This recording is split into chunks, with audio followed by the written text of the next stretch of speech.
பார்த்தீங்கன்னா, இந்த வெயில் காலத்தில நெறைய பேருக்கு இந்த யூரின் போனா ஒரு கடுப்பு வரும். சிறுநீர் கடுப்புன்னு சொல்லுவாங்க. அது எல்லாமே வந்து இன்ஃபெக்ஷன்ஸ் நம்ம எடுத்துக்க வேணாம் ஃபர்ஸ்ட் ஆஃப் ஆல். ஏன்னா யூரின் வந்து அடிக்கடி போகுது, வலிக்குது, எரியுது, சரியா வரல. ஒரு மாரி தூக்கத்தில நைட்டு அடிக்கடி ஏந்திச்சு போறேன். ஏந்திரிக்கும்போது திடீர்னு லீக் அடிச்சிருது. இருமும்போது, தும்மும்போது வருது, வெளியில லீக் ஆகுது.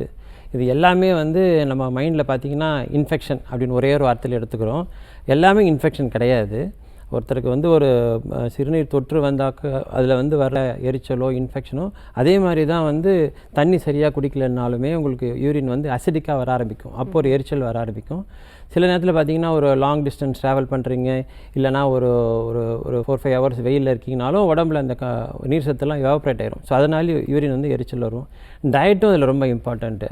இப்போ நம்ம சாப்பிட்ற சாப்பாட்டில் வந்து அதிகமாக காரம் எடுத்துக்கிட்டிங்கனாலோ, பச்சை மிளகாய் அதெல்லாம் சாப்பிட்டிங்கனாலோ, இல்லை மசாலா ஐட்டம்ஸ்லாம் சாப்பிட்டிங்கனாலும் இமீடியட்டாக அது வந்து உங்களுக்கு வந்து யூரினில் காட்டும். மோஷனும் எரிச்சல் வரும், அதே நேரத்தில் யூரின் எரிச்சல் வரும்.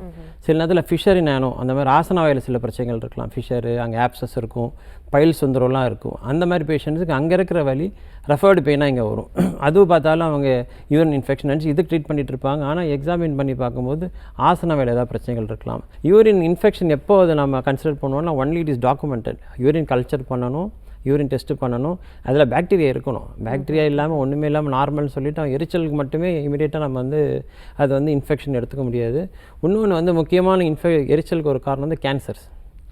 பிளாடர் கேன்சர்லேயும் உங்களுக்கு எரிச்சல் வரும். அந்த கார்சினோமா இன்ஸ்டியூட்னு ஒரு சேஞ்சஸ் இருக்குது. அதுவும் ப்ராஸ்டேட் கேன்சர்லேயும் எரிச்சல் வரும். ஸோ ப்ராஸ்டேட்டைட்டிஸ்லேயும் எரிச்சல் வரும். ஸோ இதெல்லாம் வந்து சிம்பிளாக மிஸ் ஆயிரும்.